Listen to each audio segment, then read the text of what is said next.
Come on, now, what are you doing? Soaking my feet. This is not for soaking feet. Well, I thought you bought it for me to be soaking my feet in. No, this is for storing sweet potatoes. What? Oh, come on, you'll find out later. Sweet potatoes stored in a basin? Better find out more about this. Alice, tell us, do you grow sweet potatoes? Yes, I do. Have you ever heard of orange-fleshed sweet potatoes? Not yet. This is my first time. You are hearing it from me. Yeah. You see, I'm very helpful. Thank you. I brought for you an expert who is going to explain to you what is OFSP. Sammy, take it away. Now, Alice, you have just dug this from your Shamba. Yes. Now, this is the one I brought today. You can see the difference in color of the flesh. Now, this one means that it is rich in vitamin A. So, Sammy, you'd recommend that she plants the orange one. Why? Why is that, apart from the vitamins? Well, apart from the vitamins, you can use it in making other products, baked products like bread, chapati, or even cakes, Okay.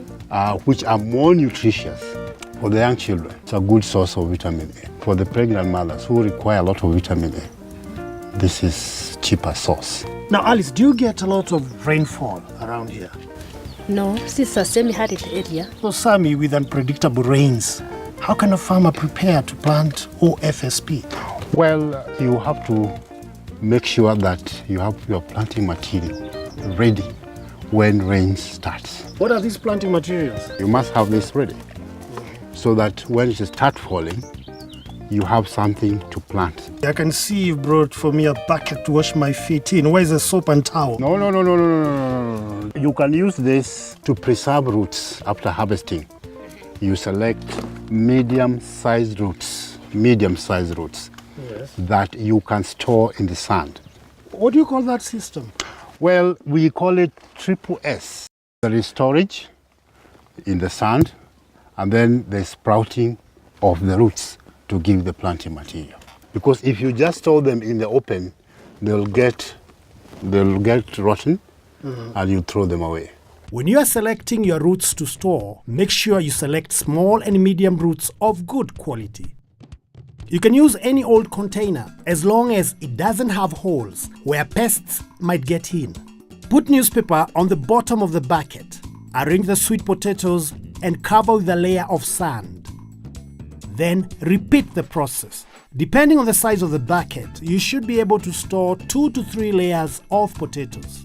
The final layer of sand should cover the roots by 5 centimeters. Remember to use dry, cool sand. Do not use water.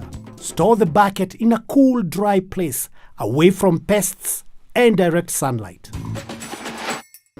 And remember not to take roots that are damaged. Because if you take the roots that are damaged, it is easy, they'll rot, right? And other pests and pathogens will enter in and destroy you. 4 to 6 weeks before the rains come, remove your sweet potatoes from storage and plant them in the ground on their side.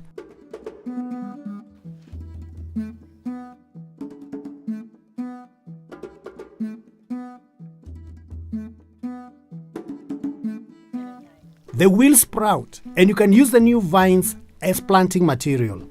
Remember, if you have 40 medium-sized roots, you are able to generate 1,500 cuttings. Your roots will give you plenty of vines, which you can use for planting. Take 30 centimeters long cuttings from the top of the vine and plant them at the start of the rains.